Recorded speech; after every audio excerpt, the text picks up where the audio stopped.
के अंदर मैं साक्षी मल्होत्रा और मेरे साथ हरमीत सिंह जी हिंदी अनुवादक के रूप में आप सभी का हार्दिक अभिनंदन करते हैं। और बिल्कुल हम लोग ध्वनि की जांच करना चाहते हैं आपके साथ, तो अगर आप हमें बेहतरीन रूप से देख और सुन पा रहे हैं तो कृपया करके चैट के अंदर अपनी प्रतिपुष्टि दे दीजिए। और इसी के साथ अब हम चलते हैं अगली स्लाइड पर। आज हम आपके लिए क्या लेके आए हैं?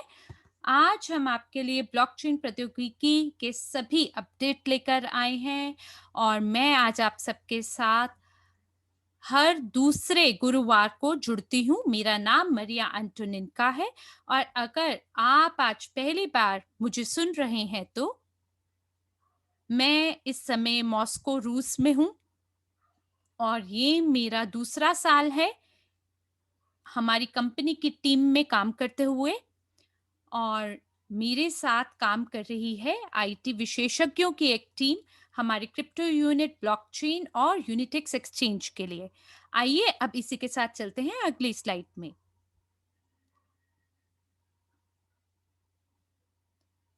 तो हमारा ये जो स्लाइड है ये थोड़ी पुरानी स्लाइड है और ये सारांश बैठक की स्लाइड है। हालांकि मैंने उन्हें पहले ही कहा है कि इन संख्याओं को बदलें क्योंकि हमारे पास 17 मिलियन जो सीआरयू हैं वो परिवर्तित हो चुके हैं वर्ल्ड सीआरयू में। 17 बिलियन की संख्या में ये परिवर्तित हो चुका है और हमारे साथ बहुत सारे भागीदार हैं जो 2 साल पहले से हमारे क्रिप्टो यूनिट कार्यक्रम का हिस्सा हैं। उन्हें सीआरयू टोकन अंक अपने बैक ऑफिस में प्राप्त हुए होंगे निजी निवेशक की अकादमी में जब उन्होंने पाठ्यक्रमों को खरीदा होगा और उन्हें ये जो सीआरयू अंक हैं सो अर्जित हुए होंगे विपन योजना के तहत। खास करके जो पहले साल हैं और पहला ये जो साल है 2019 वाला, उसमें बहुत सारे ऐसे हमारे सहभागी हैं जिन्हें लाखों की और अरबों की संख्या में सीआरयू उपहार के रूप में प्राप्त हुए, वो भी बिना पाठ्यक्रम खरीद किए हुए। जी हाँ, हम बहुत बहुत उदार थे तब। और अब जब यूजीपे group world CRU security token को बेचता है तो यूजीपे ग्रुप जो है उन्होंने ये प्रस्ताव हमारे भागीदारों के सामने रखा कि ये जो अंक हैं ये जो उपहार के रूप में प्राप्त किए गए हैं ये फ्रोजन सीआरयू कहलाए गए और इसे आप परिवर्तित कर सकते हैं डब्ल्यूसीआरयू में और इसके बदले में आपको एक छोटा सा शुल्क अदा करना होगा कमीशन के रूप में या कन्वर्शन के रूप में। और ये एक प्रकार का राजस्व बनेगा यूजीपे ग्रुप का। ये जो शुल्क है ये यूजीपे ग्रुप का राजस्व है जिसके तहत वो बिक्री करते हैं वर्ल्ड सीआरयू की। तो जी हाँ, ये 17 बिलियन है संख्या, मिलियन नहीं है। जी हाँ, ये जो स्लाइड है ये भी पुरानी है। मैं ये नहीं जानती ऐसा क्यों हुआ, क्योंकि हम लोग तो नई स्लाइड की तैयारी कर रहे थे और मेरे ख्याल से जो हमारे मॉडरेटर हैं वो शायद जो नवीनतम स्लाइड है जिसमें बिल्कुल अप टू डेट जानकारी है सो वो नहीं यहाँ लगा पाए हैं, तो ये पुरानी स्लाइड है। तो चलिए इन्हीं के माध्यम से फिलहाल हम गुजरते हैं। शायद आपने अभी तक ये ना देखी हो और फिर मैं आपको जो नवीनतम सभी समाचार हैं उससे अवगत कराऊंगी और एक कदम से दूसरे की ओर बढ़ते हुए हम चर्चा करेंगे कि किस प्रकार से आप परिवर्तन कर सकते हैं, रूपांतरण कर सकते हैं, उसकी क्या प्रक्रिया है। तो ये स्लाइड अप्रैल के वेबिनार की है जब हम लोगों ने नया-नया शुरू किया था जानना कि कैसे सीआरयू को डब्ल्यूसीआरयू में रूपांतरण कर सकते हैं। ऐसे में जो सबसे पहला कदम है वो रिफ्रेश फ्रोजन और रिफ्रेश बैलेंस के बटन पे क्लिक करना है। मैं जानती हूँ कि बहुत सारे हमारे सहभागी हैं जो कि क्रिप्टो वॉलेट के अंदर लेन-देन करते हैं, वो भी अपने स्मार्टफ़ोन के माध्यम से। ऐसे में जो स्क्रीन है वो बहुत छोटी दिखाई देती है और ऐसे में जो संख्याएं लिखी हों वो आप नहीं देख पाते होंगे जब आप रिफ्रेश फ्रोजन के बटन पे क्लिक करते हैं। तो ऐसी स्थिति में आप कृपया इंतजार करें कि जो संख्याएं हैं वो अंतिम चरण तक आखिर तक पहुंचे। मान लीजिए कि अगर आपके पास 10 आइटम है फ्रोजन में, तो ये जो आइटम है आखिरकार क्या है? ये आपकी खरीद है जो आपने प्रशिक्षण पाठ्यक्रमों को खरीदा है और आपको बदले में जो टोकन अंक है सो प्राप्त होते हैं और इसे कहा जाता है एल्गोरिथम 1। इसे परचेज कहते हैं यानी खरीद, और एल्गोरिथम 2 ये टोकन है जो कि आप प्राप्त करते हैं उपहार के रूप में विपणन योजना के तहत, या प्राप्त करते हैं अपनी भागीदारी दिखाते हुए अलग-अलग प्रचारों के तहत, और इसे हम कहते हैं एल्गोरिथम 2। तो जब आप रिफ्रेश फ्रोजन पे क्लिक करते हैं तो ऐसी स्थिति में जो स्मार्ट कॉन्ट्रैक्ट है वो जांच करता है प्रत्येक फ्रोजन आइटम की, और ये देखता है कि जो तिथि है क्या वो ड्यू है, जो डेट है क्या वो ड्यू है, जहाँ आपका जो एक टुकड़ा है फ्रोज़न आइटम का, उसको अनफ्रोज़न करना होता है। और बहुत ज़रूरी है कि इस प्रक्रिया के अंदर आप अंत तक ज़रूर संयम बनाए रखें। अगर मान लीजिए अगर आपके पास 10 आइटम है, तो 1 से लेके 10 तक आपको इंतज़ार करना है, और जब ये हो जाता है, इसके बाद आप रिफ्रेश बैलेंस के बटन पे क्लिक करेंगे। अगर कोई परिवर्तन नहीं होता संख्याओं में, तो दाईं ओर में आप हाल ही में हुए हुए लेन-देन यानी रीसेंट ट्रांज़ैक्शन देख पाएँगे, और वहाँ ये देख पाएँगे कि ये सभी एंट्रीज़ हैं वहाँ पे, और जहाँ पे हमारा जो फ्रोज़न है उसके बारे में जानकारी है। तो ये बहुत बेहतर है और बहुत महत्वपूर्ण है आपके लिए कि आप संयम बनाए रखें। और हमने इसे में एक त्रुटि भी देखी है। हमने देखा कि बहुत सारे ऐसे लोग हैं जो ब्लॉकचेन को मानते हैं कि सामान्य वेबसाइट जैसी कोई चीज़ हो। और ऐसी स्थिति में लोग जो है बस उसे रिफ्रेश कर देते हैं, और उन्हें लगता है कि जैसे ही स्क्रीन को रिफ्रेश किया, ये तो एकदम तुरंत हो जाना चाहिए। जी नहीं, ऐसा नहीं है। हर जो ट्रांज़ैक्शन आप ब्लॉकचेन पे करते हैं, वो एक ट्रांज़ैक्शन की तरह माना जाता है। इसमें कुल मिला के 6 ब्लॉक्स होते हैं। हालाँकि हमारा जो ब्लॉकचेन है, वो बहुत ही तीव्र गति से काम करता है। प्रत्येक जो ट्रांज़ैक्शन है, वो आधे सेकंड के अंदर हो जाता है, और अगर हम इसको 6 बार भी कोई ट्रांज़ैक्शन करते हैं, तो इसमें कुल मिला के आप देख सकते हैं 3 सेकंड लग सकते हैं। और अगर ब्लॉकचेन थोड़ा व्यस्त है, तो ऐसे में 5 से 7 क्षण फालतू लग सकते हैं कि जो ट्रांज़ैक्शन आप ब्लॉकचेन पे कर रहे हैं, वो रिकॉर्ड हो सके।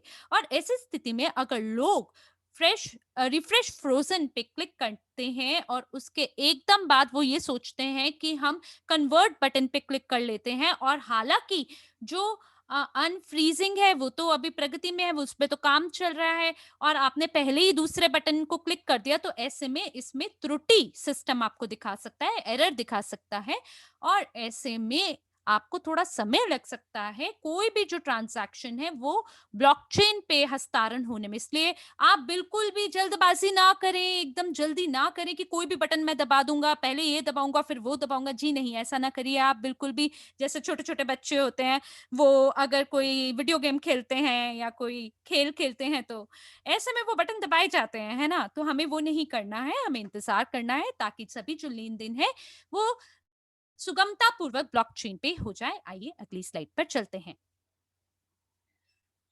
आपको यहाँ पे यूएनटीबी को जोड़ना है, इसे स्टिक करना है सीपीयू और नेट के लिए।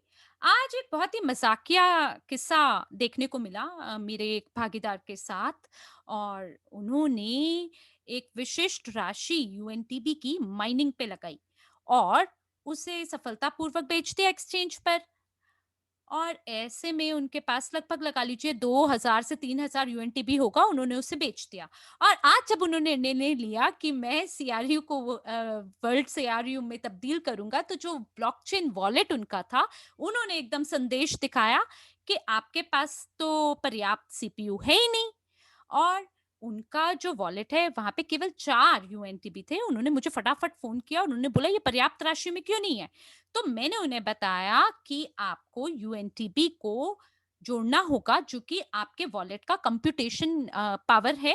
तो उन्होंने बोला मुझे कितना जोड़ना होगा? देखिए, पहले दिन पे 50 जोड़ना काफ़ी था। जब हमने ये निर्देश की वीडियो बनाई थी, तब 50 यूएनटीबी से काम हो जाता था। लेकिन अब कम से कम 300 यूएनटीबी की मात्रा लग सकती है सीपीयू के लिए स्टिक करने के लिए, ताकि आपका रूपांतरण सुगमता पूर्वक हो जाए। और ऐसे में वो व्यक्ति जो है दोबारा एक्सचेंज पे आया, और उन्होंने अपने लिए 300 यूएनटीबी खरीदने की कोशिश की, और उन्होंने ये देखा कि जो न्यूनतम विड्रॉल है वो 50 यूएस डॉलर का है।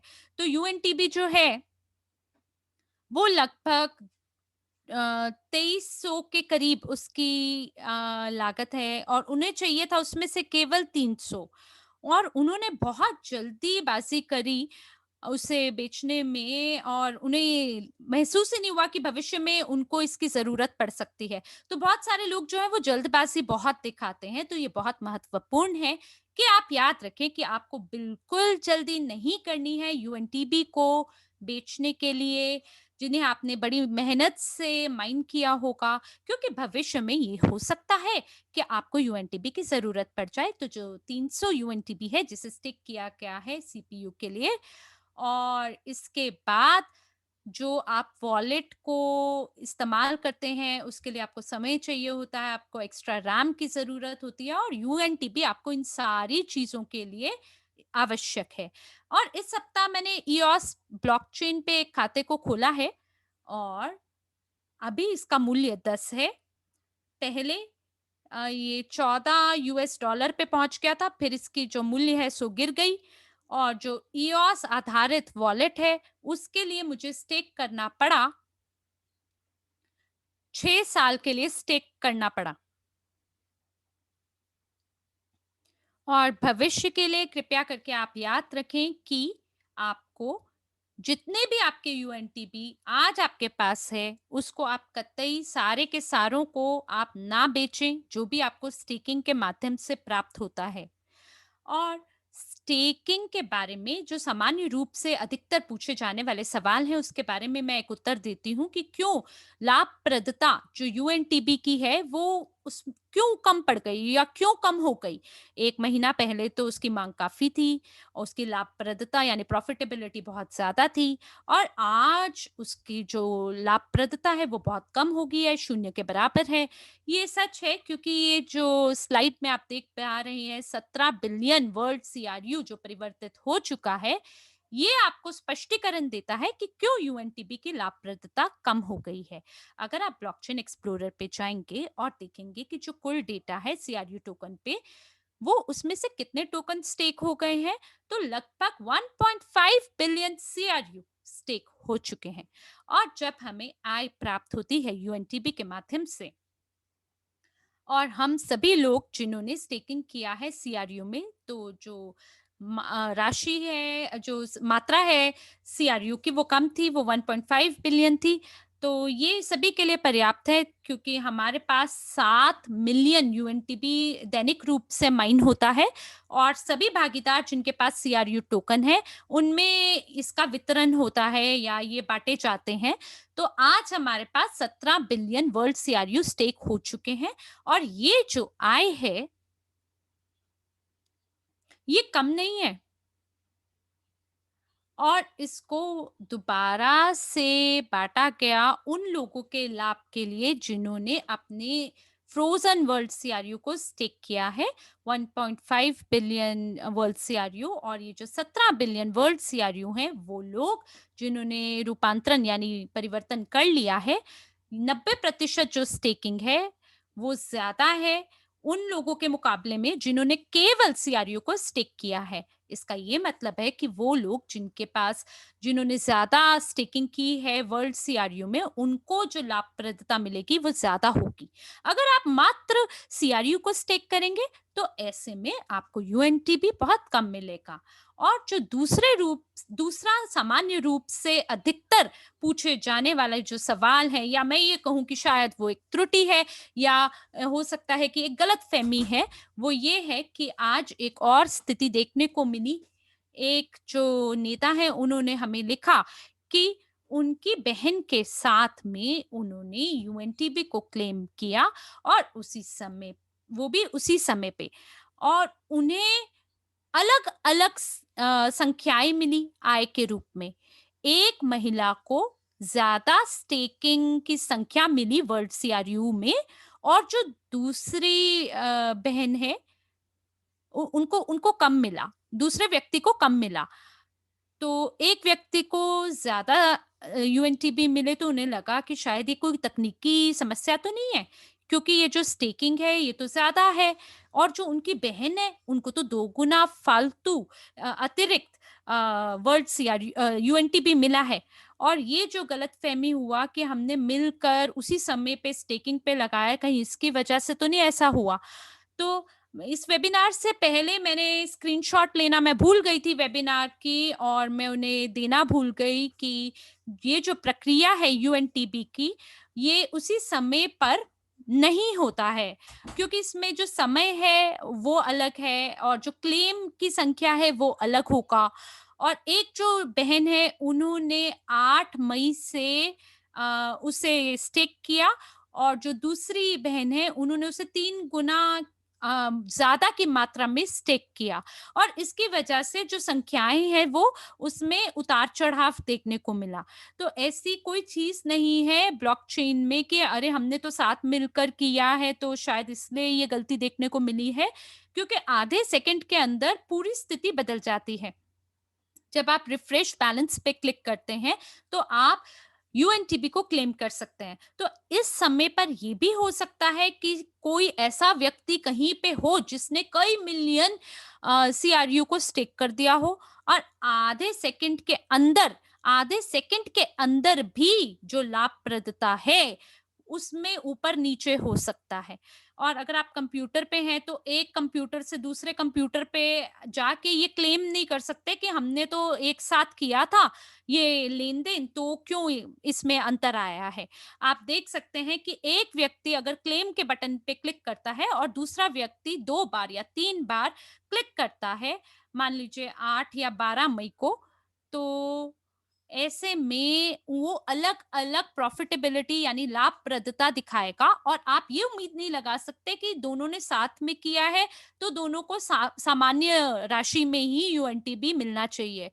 तो देखिए ऐसी स्थिति में जो लाभप्रदता है यूएनटीबी की वो उसमें कमी आप देख सकते हैं, और ये मूल्य है हमारे टोकन का। आपने शायद देखा होगा कि यूएनटीबी की जो राशि है एक्सचेंज पे ये 2 सेंट हो गया है, इसमें बिल्कुल वृद्धि हुई है, और कोई भी इसे अब 1 सेंट पे नहीं बेच रहा है।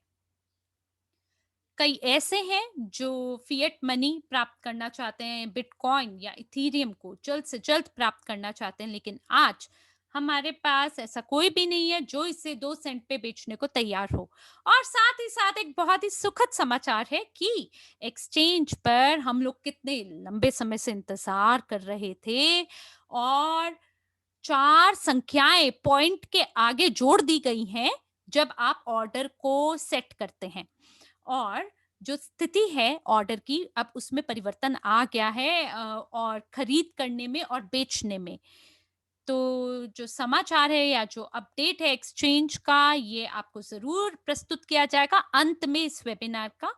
तो इस स्लाइड पर हम देखेंगे कि वर्ल्ड सीआरयू टोकन का स्थानांतरण यूजीपे ग्रुप के व्यक्तिगत कार्यालय से ये आपके लिए उपलब्ध है अप्रैल की शुरुआत से। यानी व्यक्तिगत जो आपका बैक ऑफिस है वहाँ से। तो जो लोग हैं, हमारे भागीदार हैं, उनकी ये त्रुटियाँ या समस्याएँ हैं कि उनका जो बैक ऑफिस है, वहाँ से जो सीआरयू टोकन को जब वॉलेट में भेजा गया, तो उसमें दिक्कत का सामना उन्हें करना पड़ा। और जिन लोगों के पास क्रिप्टो यूनिट वॉलेट था, उन्होंने भी ब्लॉकचेन पे इसे ट्रांसफ़र किया। तो जब कोई व्यक्ति सीआरयू को वर्ल्ड सीआरयू में रूपांतरण करता है, हो सकता है उसने ये ना देखा हो कि उसके पास वर्ल्ड सीआरयू पहले से ही उस उनके वॉलेट में है, और उन्होंने गलती से उसे स्टेक कर दिया, बिना ये ध्यान दिए कि ये जो टोकन है, ये बैक ऑफिस से उन्हें प्राप्त हुए थे। और ऐसे में ये जो हस्तांतरण है, जब आप बैक ऑफिस से टोकन को माइग्रेट करते हैं, तब ब्लॉकचेन पे कोई एंट्री नहीं दिखती। ये जो प्रक्रिया है माइग्रेशन की, ये ब्लॉकचेन के परे है, और आप शायद इसको ट्रांजैक्शन में नहीं देख सकते। और अगर वहाँ ये लिखा है कि जो टोकन बैक ऑफिस से जोड़े गए हैं, तो शायद इसको देखने में कोई भी ना चूके। लेकिन ये वॉलेट से ट्रांसफ़र हुए हैं, बल्कि आप ये ना सोचें, ये समझें कि ये स्मार्ट कॉन्ट्रैक्ट के माध्यम से हस्तांतरण हो रहा है, क्योंकि ये एक फ्रोज़न स्थिति में है, और उस दिन से जिस दिन आपने इसे खरीदा होगा, जैसे अगर आपने 12 फरवरी को इसे खरीदा है, तो ये हस्तांतरण होगा या ये जो है ये ट्रांसफ़र होगा आपके वॉलेट में उस दिन पर। और ये जो प्रक्रिया है अनफ्रीजिंग की, ये शुरू होगी उस दिन से जब से आपने खरीद की है, ना कि उस दिन से जिस दिन से इसको कन्वर्ट होना है। तो ये जो सभी इतिहास है लेन-देन का, ये आप कहाँ देख सकते हैं? ब्लॉकचेन एक्सप्लोरर पे जाएँ, वहाँ पे कॉपी करें अपना क्रिप्टो यूनिट एड्रेस, वहाँ पे आपको सूची मिलेगी सभी ट्रांज़ैक्शन की। वहाँ एक बटन है कॉन्ट्रैक्ट कॉल के नाम से, और वहाँ पर आप जाएँगे जब, तो आपको दिखाई देगा कि एल्गोरिथम नंबर 1 के तहत आपको, क्षमा क्षमा करिए, एल्गोरिथम नंबर 3 के तहत आपको वर्ल्ड सीआरयू प्राप्त हुए होंगे, और उसके अंदर आपको तिथि भी लिख कर दी होगी खरीद की। अधिकतर जो वर्ल्ड सीआरयू है उसमें कोई भी अंतर नहीं होता संख्याओं में, क्योंकि ये सभी फ्रोजन रूप में उपलब्ध हैं, और इसमें कोई भी गतिविधि नहीं होती बैक ऑफिस में, क्योंकि कई चुनौतियों का सामना करना पड़ा इंटरनल एक्सचेंज में, और बहुत सारे अंतर देखने को मिले सीआरयू टोकन के बैलेंस में। बिल्कुल इसके बारे में भी हम चर्चा करेंगे, आप बिल्कुल चिंता ना करें, कोई भी पीछे नहीं रह जाएगा और आपको पूरी जानकारी मिलेगी। जो हमारी आईटी टीम है वो बिल्कुल ये जो भी अंतर है बैलेंस में, इसको बिल्कुल ठीक करेंगे, क्योंकि ये लोग ओवरलोड, ये सिस्टम जो है ओवरलोड हो गया था अप्रैल में। देखिए बहुत सरल है कि हम आपको 3 स्लाइड दिखाएँ, हमारी ये घटना हुई और हमें ये उपलब्धियाँ प्राप्त हुई। लेकिन देखिए कि प्रत्येक इन उपलब्धियों के पीछे कुछ प्रक्रियाएँ हुई हैं, जैसे हमने वर्ल्ड सीआरयू से वर्ल्ड सीआरयू में कन्वर्शन किया है, माइग्रेशन हुआ है, और इसके बीच में कई सप्ताह में हमने स्मार्ट कॉन्ट्रैक्ट का विकास किया है, जाँच की है, और हमने लॉन्च किया, शुरुआत की है 8 अप्रैल को, और फिर त्रुटियों का सामना करना पड़ा।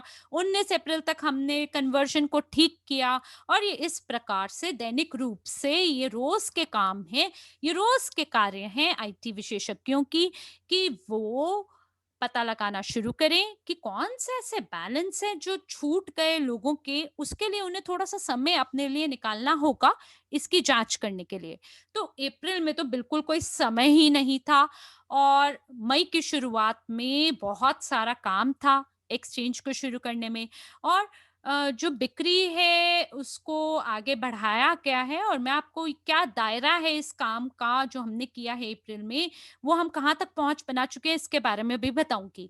तो एक सवाल है कि जो सीआरयू से वर्ल्ड सीआरयू का रूपांतरण है वो छोटे-छोटे पैकेजेस में करने के लिए एक सवाल पूछा गया है।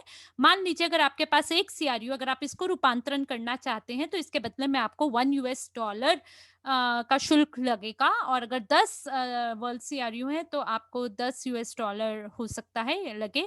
तो आपको $1 की मात्रा पे 10 या 20 $1 को कन्वर्ट करने के लिए आप नहीं कर सकते हैं। शायद आज $1 आपको महँगा लगे, लेकिन मैं आपको सुनिश्चित करती हूँ कि जो ये शुल्क है कन्वर्जन के लिए, जब ये $2 पे पहुँच जाएगा या $3 पे चला जाएगा, आपके छोटे-छोटे पैकेजेस के लिए भी जब इसकी लागत इतनी बढ़ जाएगी, तब तब आप ये सोचेंगे कि काश मैंने उस समय पे $1 लगा दिया होता, और बजाय कि अब मेरे को महँगा शुल्क देना पड़ रहा है। तो ये जो टोकन का कानून है वो सीआरयू जिनका भुगतान नहीं हुआ, जो विलंबित यानी पेंडिंग है, ऐसी स्थिति में आपको इंतज़ार करना है उस अवधि तक जब तक वो अनफ्रीज़ नहीं हो जाते। लेकिन क्योंकि किसी ने भी इस अवधि की जाँच नहीं की कि ये कब अनफ्रीज़ होगा, मान लीजिए कि आज अगर हमारे पास ब्लॉकचेन है, जहाँ पे हमें इसको टेस्ट करने का इतिहास 2 साल का हो, और हमारा जो ब्लॉकचेन है वो 10 फरवरी को उसकी शुरुआत हुई। तो एक सैद्धांतिक रूप से लोगों की ये भविष्यवाणी है, या लोग सोचते हैं कि जो पेंडिंग टोकन है, वो आज नहीं तो कल अनफ्रीज़ हो जाएँगे आपके बैलेंस में। लेकिन ये कब होगा? इसकी सटीक तिथि क्या होगी? डेट क्या होगी? 1 महीना के बाद होगा या कब होगा? तो जब आप इसे कन्वर्ट करते हैं, मान लीजिए 365 दिन के बाद करते हैं, तो ऐसे में आपको इंतज़ार करना हो सकता है अनफ्रीज़िंग के लिए आने वाले और 365 दिनों के लिए, और फिर ये इसमें और समय लगेगा, है ना? तो हम तो बिल्कुल भी 3 साल तक मैं तो 3 साल तक बिल्कुल इंतज़ार नहीं करना चाहूँगी और बजाय उसके मैं $1 का भुगतान करना पसंद करूँगी। देखिए अगर आप भुगतान कर सकते हैं, तो आप शांति की नींद ले सकते हैं और हो सकता है 3 साल के बाद ये आपको ज़्यादा महँगा मिले और हो सकता है कि आप शायद इतने सालों तक या इतने जो टोकन है इनके अनफ्रोज़न के लिए शायद आप ना इंतज़ार करें। तो हमारी कुछ मास मीडिया कवरेज है यूजीपे ग्रुप और यूनिटेक्स एक्सचेंज को लेके और मुझे लगता है आने वाले कुछ दिनों के अंदर और भी विज्ञापन छपेंगे यूनिटेक्स को लेके। क्यों?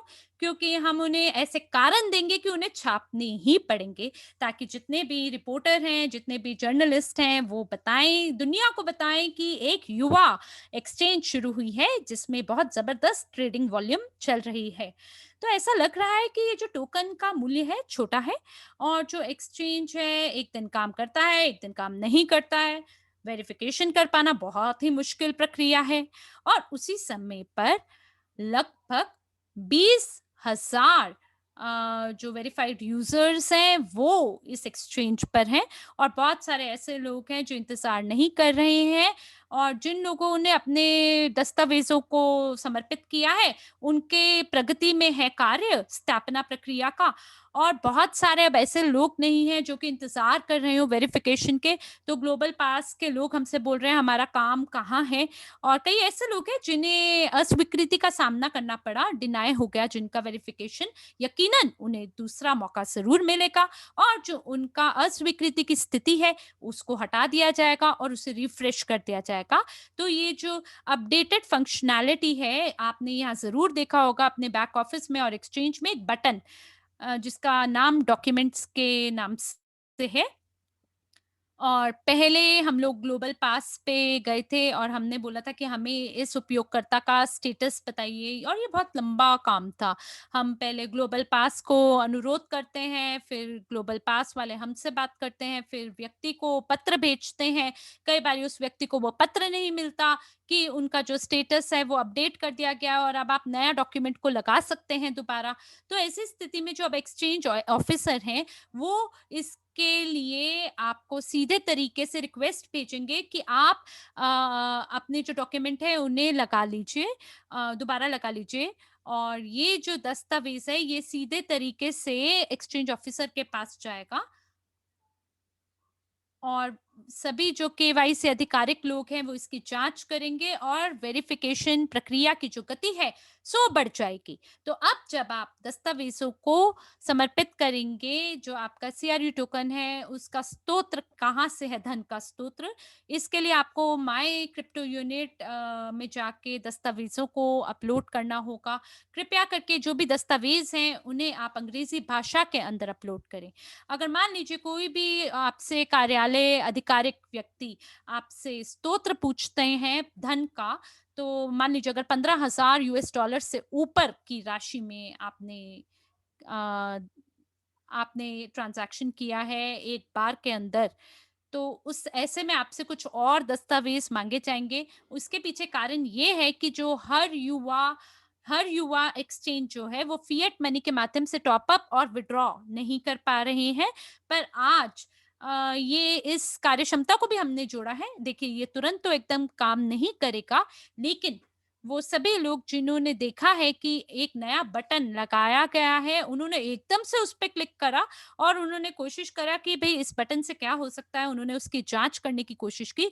तो वो सभी जो लोग हैं, उनको जो तनाव है, तनाव से ना खुद को मजबूती देनी होगी।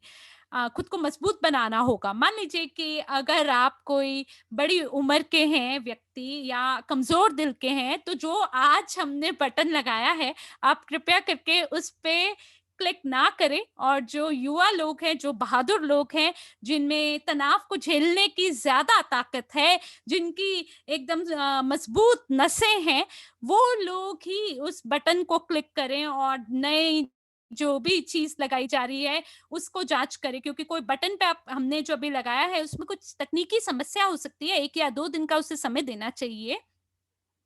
क्योंकि हम पेमेंट सिस्टम को और जो एक्सचेंज सिस्टम है उसे आपस में अलाइन कर रहे हैं ताकि जो जानकारी है उसका आदान-प्रदान हो सके, ताकि ये जो दोनों वॉलेट हैं ये सिंक्रोनाइज़ हो सके मिलके।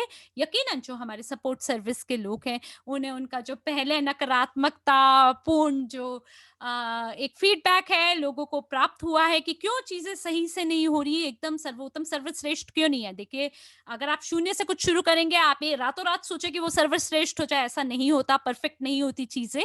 और ऐसे में आपको थोड़ा इंतज़ार करना चाहिए, और अगर किसी और ने इसकी जाँच कर ली हो, तो ये बेहतर रहेगा। और क्योंकि देखिए, हम लोग तो शून्य से सारी चीज़ों का विकास कर रहे हैं, तो यकीनन ऐसी स्थिति में हमारी राह और में बाधाएँ आएँगी। और जब हम परीक्षण भी करते हैं तब भी उस समय भी दिक्कत होती हैं और त्रुटियां होती हैं, और हम लोग वहां पर अनुरोध भेजते हैं और अनुरोध जो है वो सफल हो जाता है, लेकिन जब हम परीक्षण करते हैं उस समय हमारे प्रोग्रामर जो हैं वो वो वो असल पैसे नहीं भेजते हैं, क्योंकि हमारे प्रोग्रामर्स के पास आज्ञा नहीं है कि वो उनके पास जो वॉलेट हो, क्योंकि कानून के हिसाब से उनको वॉलेट रखने की इजाजत नहीं है। तो इसीलिए हम लोग जो जो सही डेटा है उसके हिसाब से हम टेस्टिंग नहीं कर पाते, परीक्षण नहीं कर पाते हैं। और इसीलिए आप रुक जाइए, थोड़ा सा अधीर मत बनिए, देख लीजिए लोग जो कर रहे हैं, अगर वो सारी की सारी चीजें चल रही हैं तब आप उस बटन को दबा सकते हैं। कई बार बहुत सारी त्रुटियां जो हैं जिसका हम लोगों ने पहले ही निदान कर लिया है, लेकिन अब हमारे पास एक नई खबर है कि एस्टोनियन एक्सचेंज जो है उसने हम लोगों को जो है वो टॉपिंग अप जो है आप फिएट से भी कर सकते हैं, और उसके बाद उससे निकासी भी आप फिएट से कर सकते हैं। तो ये बहुत नई बात है, लेकिन इस प्रक्रिया को सही तरीके से काम करने के लिए हमें थोड़ा वक्त लगेगा। आइए अगली स्लाइड के ऊपर चलते हैं। तो यहाँ पर हम लोग देखेंगे कि हमारे पास जो अद्यतन था अप्रैल में 2021 में, तो यहाँ पर आप देखेंगे कि तो सबसे पहली चीज जो है वो है कि सत्यापन की समस्याएं, और बहुत सारे लोग हैं, और मैं एस्टोनियन डायरेक्टर निदेशक को भी बात कर रही हूँ, और यहाँ पर कह रहे हैं कि बाइनेंस बाइनेंस के अंदर आप $2000 तक बिना किसी पुष्टिकरण के सत्यापन के आप जो है ट्रेड कर सकते हैं। और हम लोगों ने कुछ अपनी कानूनी टीम के साथ हमने बात की कि जो लोगों का सत्यापन नहीं हुआ है क्या वो टॉप अप और वो ट्रेड कर सकते हैं, और क्या वो निकासी भी कर सकते हैं। तो हम लोगों को ये दिखा कि जो बाइनेंस के अंदर आप ऐसा इसलिए कर सकते हैं कि $2000 अगर आप सत्यापित नहीं है, और हमारे केस के अंदर ऐसा नहीं कर सकते।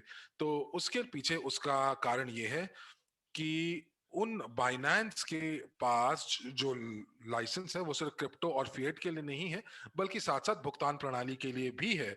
तो इसका मतलब ये हुआ कि जो लोग बाइनेंस के साथ काम कर रहे हैं उनके पास अपने खुद के बैंक कार्ड भी हैं। तो यानी कि आप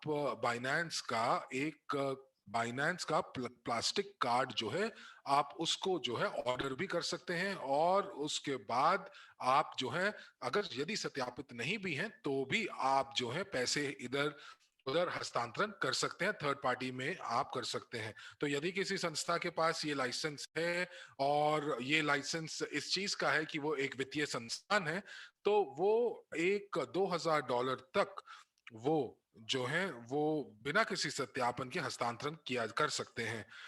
अब आप रूस में भी बिना किसी पासपोर्ट के आप विदेशी मुद्रा खरीद सकते हैं, विनिमय कर सकते हैं, लेकिन सिर्फ और सिर्फ 40,000 रूबल के लिए, जो कि $500 के आसपास है। तो अब हम लोग यहाँ पर समझने की कोशिश कर रहे हैं कि ये $500 पहले क्यों था, और जब हम लोगों ने इसके इसके तह तक पहुंचे और हम लोगों ने कानूनी कारणों को हमने पढ़ने की चेष्टा की, तो हमें पता चला कि यूरोप के अंदर जो एक संस्था है वो फिएट के अंदर भुगतान नहीं कर सकती है दूसरे लोगों को, यदि उनके अकाउंट सत्यापित नहीं है। लेकिन क्रिप्टो में आप ये एक हद तक कर सकते हैं। लेकिन यदि अगर आप ऐसा करते हैं तो आपको कानून जो है वो वो मनी लॉन्ड्रिंग के अंतर्गत आपके ऊपर जो है नजर रख सकता है और हो सकता है कि आपके लाइसेंस को भी स्थगित कर सकता है। और आज जो रूस और सीआईएस के जो नागरिक हैं उनके लिए एक और विशेषता शुरू की गई है कि आप जो है कि आप अपने रूसी जो राष्ट्रीय पासपोर्ट है आप सत्यापन के लिए इस्तेमाल कर सकते हैं। आपको अंतर्राष्ट्रीय पासपोर्ट की जरूरत नहीं है। लेकिन उसके अंदर एक और चीज है जो आपको ध्यान रखनी है, और वो ये है कि जो रूसी पासपोर्ट है वो जो उसकी उसकी वैधता है वो जब उनको 45 साल के बाद यदि वो उसको जारी कराते हैं तो उसके अंदर वैधता की कोई तारीख नहीं होती, आखिरी तारीख नहीं होती। जब वो 45 साल के बाद वो अपने पासपोर्ट को जो है वो राष्ट्रीय पासपोर्ट को मंगाते हैं। और ग्लोबल पास ने हम लोगों को कहा कि आप उसको 100 साल के लिए कर सकते हैं। तो यानी कि आप यदि अगर आज आपका पासपोर्ट बनता है तो आप जैसे अगर आपका पासपोर्ट 13 मई 2021 को बना है तो आप उसके अंदर 100 साल जोड़ दीजिए और ये आपकी वैधता आ जाएगी। और बहुत सारे लोग जो हैं जिन्होंने चैट में ये लिखा कि जो पासपोर्ट जो रूसी पासपोर्ट के साथ सत्यापन की प्रक्रिया केवल 90 मिनट में पूरी हो गई कि इस समय जो है कोई भी पंक्ति नहीं है आपके सत्यापन के लिए। तो आप जरूर अपना सत्यापन कराएं। और अगर आप नहीं करा रहे हैं तो आप कंपनी को दोष मत दीजिए क्योंकि आपको आलस्य लग रहा है पासपोर्ट बनवाने के लिए या अपनी सत्यापन कराने के लिए। तो अब आप मुझे ये बताइए कि आप अगर सत्यापन कराने में अगर असमर्थ है तो इसमें कंपनी की कोई गलती नहीं है। हमारे यहाँ पर बहुत सारे ऐसे ऐसे सहभागी हैं जिन्होंने कोशिश ही नहीं की कि वो अपने आवेदन को सत्यापित कर पाए। उन्होंने दस्तावेज ही अपलोड नहीं किए हैं।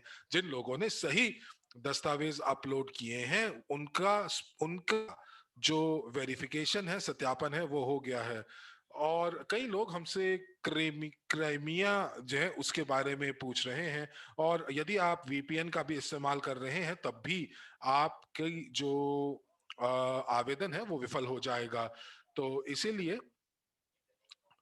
हो सकता है कि आप कोशिश कर रहे हैं कि आप अपने परिजनों के नाम से सत्यापन करने की कोशिश कर रहे हैं जो कि क्रीमिया में रहते ही नहीं हैं। अब हम लोग एक्सचेंज के लोगों के साथ कल 10 बजे हम बैठक करने वाले हैं और मैं उनसे पूछूंगी कि वो कब हम लोगों को सत्यापन के लिए दूसरा मौका देने वाले हैं।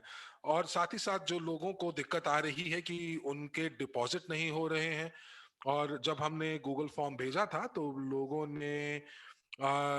ने उसके अंदर अपनी जानकारी तो भरी लेकिन बहुत सारे लोगों को उनका जो जो भुगतान था वो हो गया था।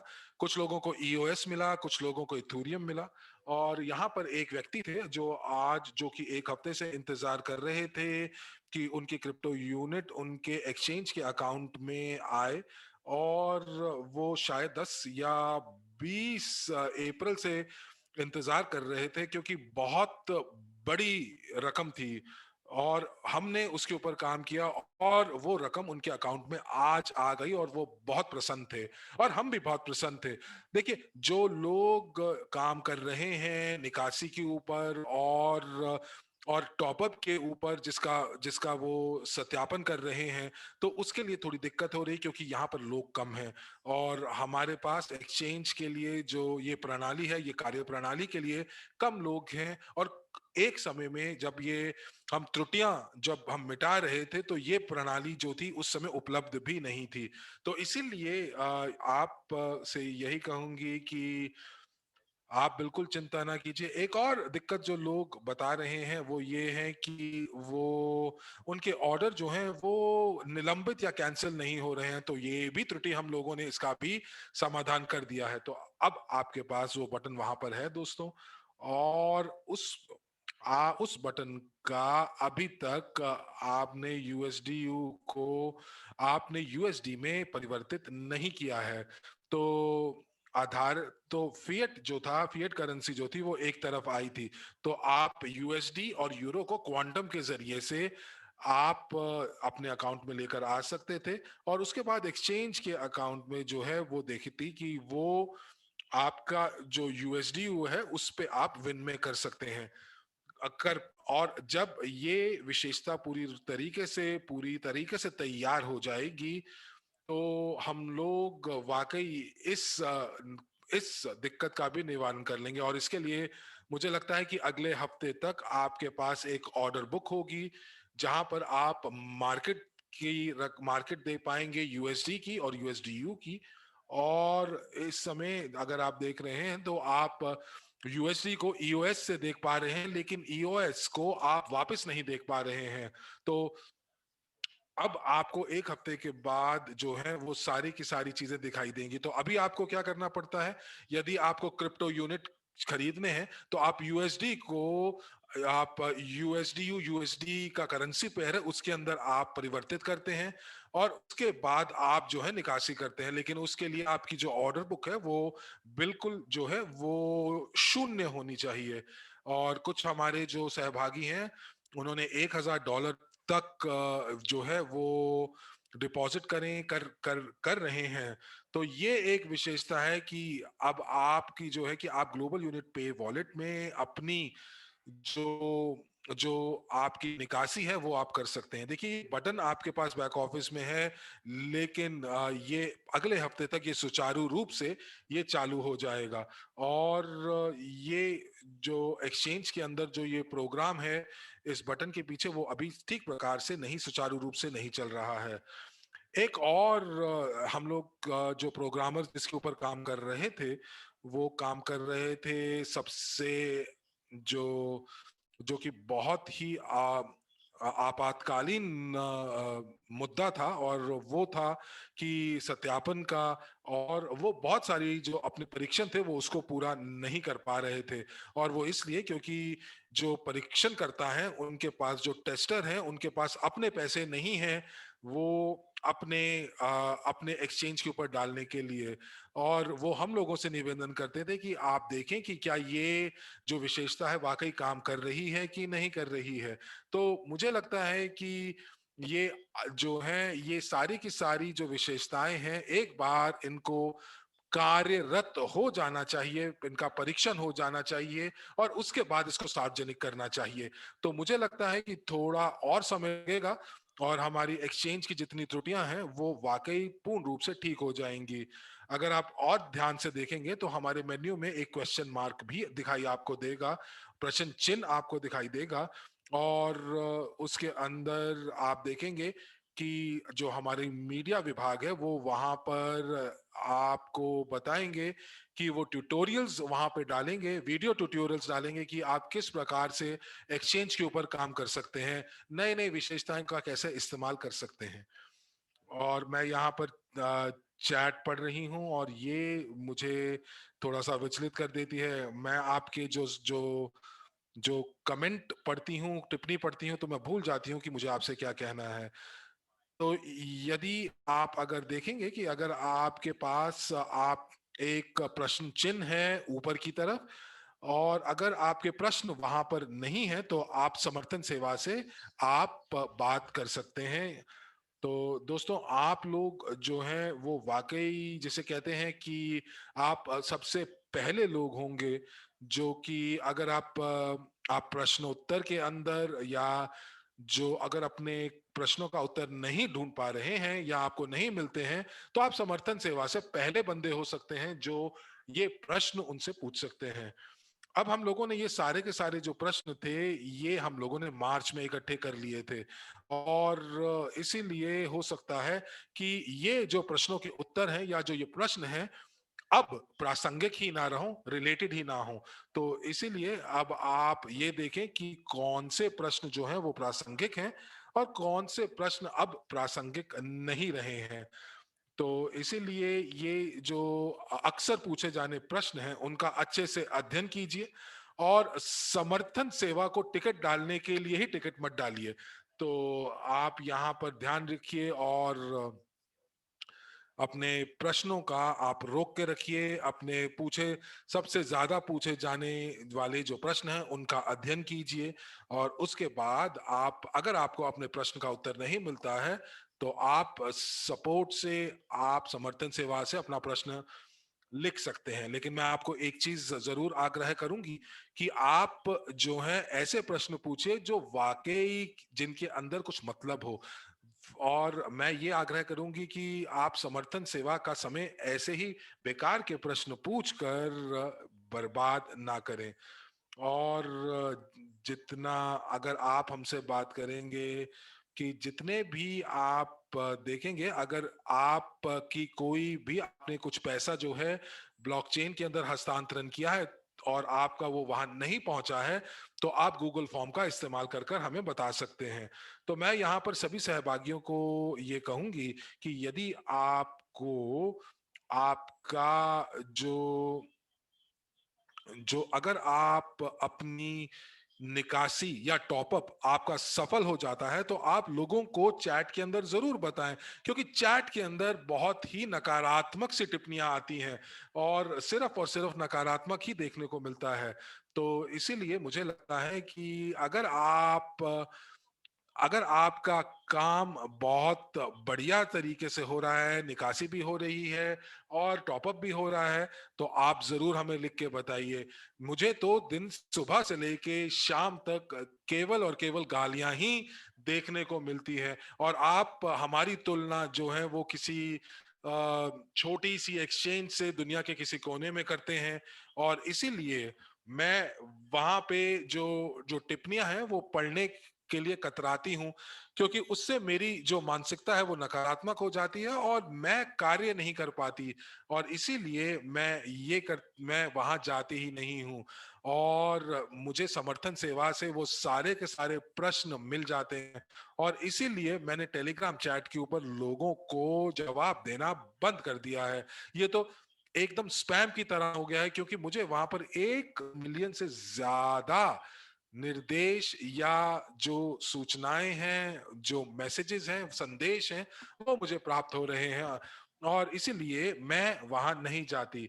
आज मैं आपको बताऊं, मेरी एक फोन कॉल थी एंड्रे के साथ, और मुझे उन्होंने बताया कि उन एक्सचेंज के बारे में बताना चाहिए जो 2020 में खुली थी, और हम लोगों के पास एक वेबिनार था, और वहां पर हम लोगों ने अ, सबसे एसटीओ मार्केट की बढ़िया से बढ़िया उम्दा एक्सचेंजेस का अवलोकन किया था।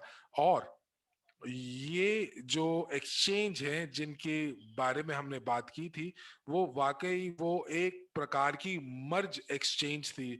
और उसके बाद एक फाइनेंस प्लान करके नाम से एक और एक्सचेंज थी। तो ये सारी एक्सचेंज और उनके जो टर्नओवर जो हैं, वो उन सिर्फ 2 लाख डॉलर की थी पूरे साल के अंदर। लेकिन अब जो परिस्थितियां हैं उनके लिए थोड़ी सी बेहतर हो गई हैं। लेकिन मुझे अभी भी इन सभी आंकड़ों का, इनके इन सभी एक्सचेंज के प्रदर्शन का मुझे अवलोकन करना होगा। मुझे मालूम है कि हम लोगों ने 20 मार्च से अप एक्सचेंज शुरू की थी, और 20 मार्च से लेकर 20 अप्रैल तक हमारी जो एक्सचेंज का टर्नओवर था वो 90 मिलियन यूएस डॉलर का था, और क्रिप्टो यूनिट के अंदर वो 6 मिलियन से ज्यादा का टर्नओवर था। यूएनटीबी के अंदर 1.5 मिलियन का टर्नओवर था। और आप लोग हम लोगों को सिर्फ और सिर्फ नीचा दिखाने की कोशिश कर रहे हैं कि जो मूल्य है वो नीचे जा रहा है। अब आप मुझे ये बताइए कि $500 के साथ आप किसी, जो व्यक्ति सत्यापित नहीं है, अगर वो ट्रेड करते हैं तो थोड़ा सा वक्त लगेगा। देखिए, मैं ये कहूंगी कि आप किसी चीज को अगर आप जन्म देते हैं, तो एक जो छोटा बच्चा है तो उसको थोड़ा बढ़ने में वो वक्त लगता है, उसको शक्तिशाली बनने में वक्त लगता है। वो पहले जो है वो रेंगना सीखता है, और रेंगने के बाद वो चलना सीखता है और फिर दौड़ता है। तो इसीलिए मैं आपसे ये कहूंगी कि आप हम लोगों को हमेशा, आप बाइनेंस एक्सचेंज का प्रसंग देते हैं, लेकिन ये केवल पेशेवर लोगों के लिए है। और यदि आप के पास कोई पूर्व अनुभव नहीं है ट्रेडिंग का, तो आप वहां जाकर अपने पैसे गवा देंगे। तो इसीलिए मैं यहाँ पर ये कह रही हूं कि आज मुझे एक पत्र मिला बाइनेंस के साथ, और वो मुझे एक कार्य करने के लिए कहा गया, और उन्होंने मुझे कहा कि मुझे 2.5 BUSD मुझे मिलेंगे अगर वो कार्य मैंने किया तो ये पहले बाइनेंस कॉइन था, और मैंने सोचा कि मैं इस कार्य को करूंगी तो मुझे 2 बाइनेंस कॉइन्स मुझे मिलेंगे। लेकिन इस समय आज जो उनका मूल्य है वो 700 या $800 का है। तो मुझे लगा ये तो बहुत अच्छी बात है कि ये अगर मैं इस प्रतिस्पर्धा में बाइनेंस की हेल्प मदद करूंगी तो मुझे 2 बाइनेंस कॉइन मिलेंगे। लेकिन ये मेरी गलती थी, और मुझे वो बाद में पता चला कि मुझे उस कार्य को करने के केवल $2.5 मिलेंगे। और उसके बाद मैंने थोड़ा सा उसके उसके अंदर गई और मैंने देखा, तो मैंने वहां देखा कि मुझे वहां क्या करना था। जो कार्य मुझे दिया गया था वो मुझे ये दिया गया था कि मुझे बाइनेंस एक्सचेंज के ऊपर जाकर मुझे वहां पर ट्रेड करना था एक कॉइन के अंदर जिसका नाम था एक्सी टैक्सी। और वो ये मुझे BUSD की पेयर में उसके साथ मुझे ट्रेड करना था। तो वो 350 मुझे जो जो कॉइन से वो ट्रेड करने के लिए मिलेंगे, और उसका जो मूल्य था वो सिर्फ $2.5 का था। अब चूंकि मैंने बटन दबा दिया था, तो इसीलिए मैंने वहां पर गई और मैंने ट्रेड किया, और मैंने USDT को मैंने बी बाइनेंस BUSD में मैंने परिवर्तित किया। और उसके बाद मैंने वहां पर ट्रेडिंग जब की तो मुझे $2.5 मुझे मिल गए। लेकिन इसका क्या मतलब हुआ? इसका मतलब ये हुआ कि जिस सिक्के के अंदर मैंने ट्रेड किया है, तो वो बाइनेंस क्या करता है, बाइनेंस वहां पर जो पुशअप नोटिफिकेशन भेजता है उन लोगों के लिए, जैसे कि मैं, जो कि वहां जाकर जुआ खेलते हैं, जो सिर्फ खरीदते हैं और बेचते हैं और उसके बाद $2.5 ले जाते हैं। लेकिन जो टर्नओवर है, जो ट्रेडिंग की जो टर्नओवर है, वो बढ़ जाती है इस सिक्के के लिए। और बाइनेंस बताता है कि जैसे ही उन्होंने वो प्रमोशन चलाई, तो वो जो ट्रेड वॉल्यूम्स हैं वो बढ़ रहे हैं। तो वो ये बताते हैं कि इससे जो ट्रेडिंग वॉल्यूम है वो बढ़ रहा है। तो और मैंने तो देखा भी नहीं कि वो किस सिक्के की बात कर रहा है, लेकिन वो ये कह सकते हैं कि इस सिक्के का वॉल्यूम जो है वो दिन प्रतिदिन बढ़ रहा है। लेकिन हम ऐसा कुछ नहीं कर रहे हैं। हम लोग यहाँ पर कोई पुशअप नोटिफिकेशन नहीं भेज रहे हैं। हम लोग आपको ये नहीं कह रहे हैं कि आप यहाँ पर ट्रेड ना कर कर आप जुआ खेलें। हम लोग यहाँ पर ये नहीं कह रहे हैं कि यहाँ पर हम लोगों ने ऐसा कुछ भी नहीं किया, लेकिन हमारे पास फिर भी 1.5 मिलियन UNTB का वॉल्यूम था एक महीने के अंदर। और ये देखिए, ये जो हमारी एक्सचेंज है, जो हमारी ये मशीन है, ये अपने आप स्वतः ही काम कर रही है। और अगर आपको लगता है कि यहाँ पर हमारे सिर्फ और सिर्फ सहभागी ही हैं जो ट्रेड कर रहे हैं, तो कई बार जो वहां पर लोग आपसे पूछ सकते हैं कि हम लोगों ने वाकई एक्सचेंज के ऊपर कोई कार्य नहीं किया, लेकिन हमारे पास फिर भी 20,000 सदस्य हैं। और अगर अगर वो वहां पर, अगर इन 20,000 सदस्यों को बाइनेंस कहता है कि ये लीजिए $2.5 और आप जाकर ट्रेड कीजिए, तो आप आप सोच सकते हैं कि कितना टर्नओवर जो होगा या कितना गति होगी वो बढ़ेगी। तो मैं ये कह सकती हूं कि हम लोग कॉइन कैप के अंदर जरूर अपना चिन्ह बनाएंगे, जैसे हम लोग 3 एक्सचेंज के ऊपर लिस्ट कर जाएंगे। मैंने आपको पहले भी बताया था कि हम लोग एक एक्सचेंज से बात कर रहे हैं, और हम बहुत शीघ्र हम लोग जो है इस अपने अपनी जो हमारे जो कॉइन्स हैं उनको हम बहुत शीघ्र एक और एक्सचेंज पर लिस्ट कर लेंगे। तो तो जो सिक्के जिनकी बात कर रहे हैं वो देखिए, अभी जो यूएनटीबी हैं, हमारे पास 17 बिलियन डब्ल्यू क्रू हैं, और कई लोगों के लिए ये बहुत अच्छी आय भी है। और कुछ लोग हमसे बात कर रहे हैं कि जो जारी किए जा रहे हैं ये सिक्के, उनको कम किया जा रहा है, जारी जो है कम संख्या में किया जा रहा है। तो मैं आपको ये कहना चाहूंगी कि ऐसा नहीं है। देखिए, जब ब्लॉकचेन को 10 फरवरी को जब हमने लॉन्च किया था, उस समय वहां पर 40 यूएनटीबी जो थे हम लोगों ने जारी किए थे, और 10 मार्च को उस समय जो जारी करने की जो गति थी वो कम हो गई थी, और इसीलिए वहां पर उस समय 38 यूएनटीबी, उसके बाद 37, फिर 34 तक पहुंच गई। और हम लोगों ने वाकई कुछ जानबूझकर नहीं किया कि उसका मूल्य जो है वो कम हो गया और बाद में वो फिर से मूल्य ऊपर हो जाए। तो हम लोग उसके अंदर कोई हस्तक्षेप नहीं कर रहे हैं। तो जो स्मार्ट कॉन्ट्रैक्ट्स हैं उनकी जो मियाद है वो 10 सालों की है। तो इसी के लिए जो अभी हम लोग जो जो यूएनटीबी जो है, एक वॉलेट खोलने में पहले 40 यूएनटीबी लग रहे थे, अब वो थोड़ा सा कम हो रहा है। तो इस समय उसके अंदर हम लोगों का कोई भी जो हस्तक्षेप नहीं है। तो अब यहाँ पर जो आप लोग कह रहे हैं कि हम लोग थोड़ा सा कम जारी कर रहे हैं ये सिक्कों को, तो ये केवल अफवाह है। और अगर अब आप देखेंगे कि जब वॉलेट्स और माइग्रेशन हो रहे थे तो उस समय इनका जो मूल्य था थोड़ा कम हो गया था। आइए अगली स्लाइड के ऊपर चलते हैं। मई के अंदर जो मई का अद्यतन है या जो हमारी कार्य योजना है उसके अंदर हम लोग लॉयल्टी प्रोग्राम जो बोनस है वो यूएसडीयू में ब्लॉकचेन पर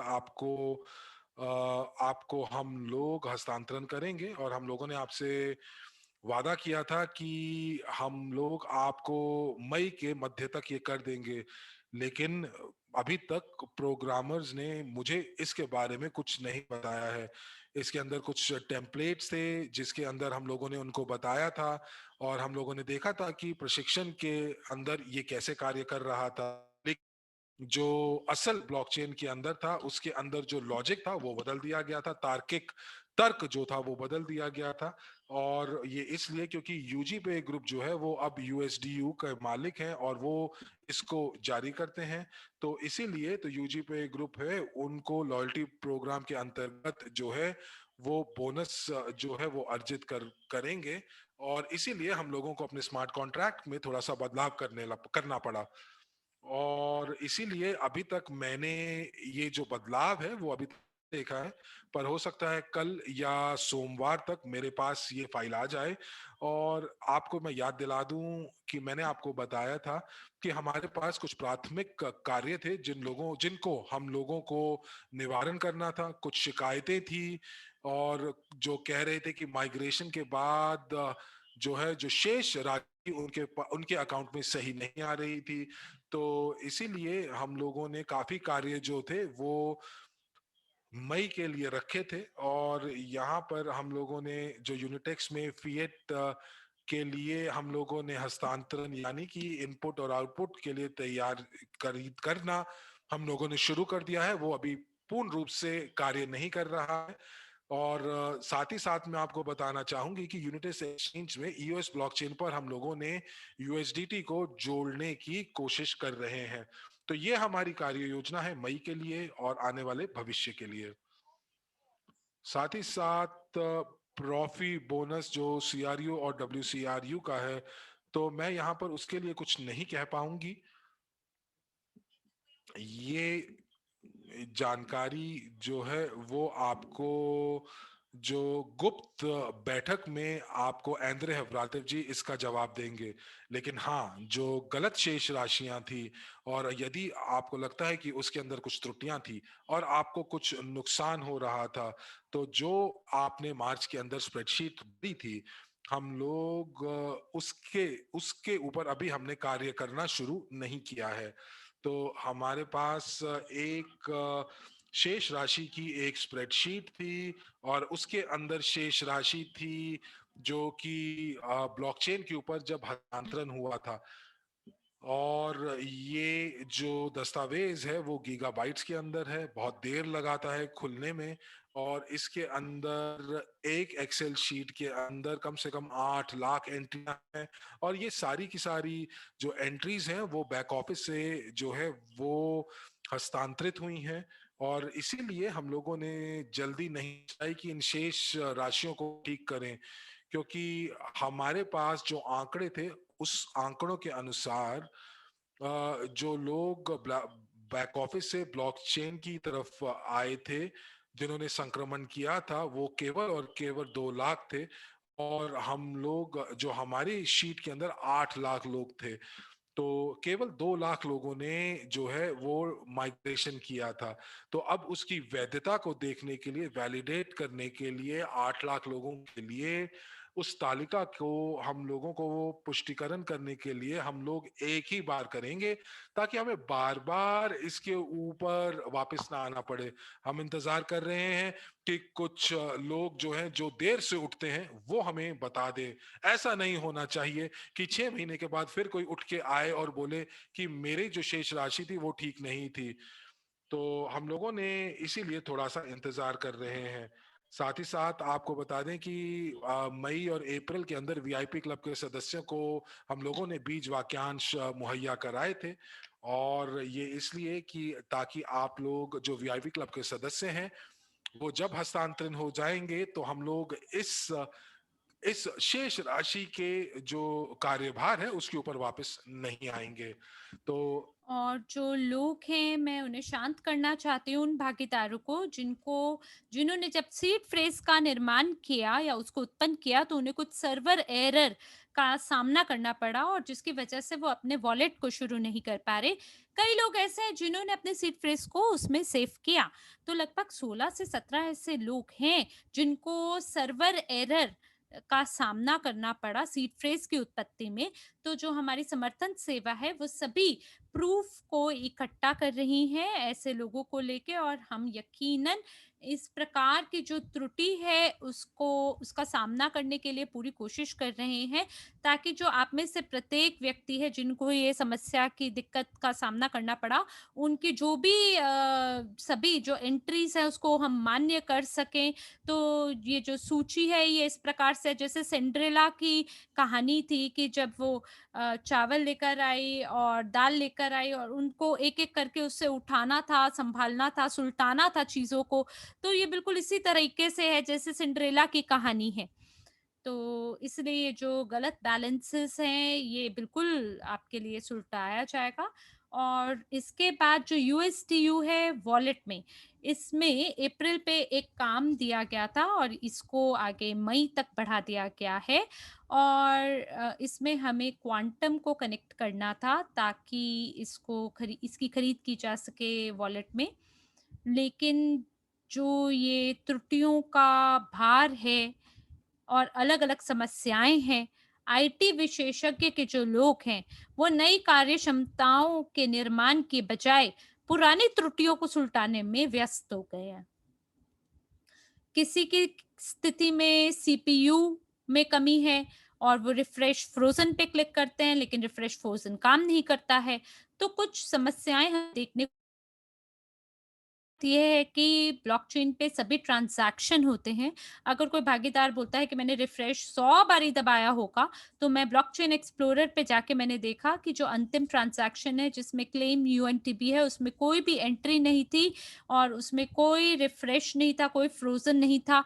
तो मैंने उन्हें बोला, मुझे नहीं पता आपने किस पे क्लिक किया, क्योंकि मुझे तो लगता है कि जो संख्याएँ आ रही थी, उनको आपने आखिर तक पहुँचने के लिए इंतज़ार नहीं किया और उससे पहले ही आपने कोई और बटन को दबा दिया। तो ब्लॉकचेन पे हमारे पास सारी एंट्रीज़ होती हैं और जो भी त्रुटियाँ हैं उसकी हमें सारी जानकारी होती है।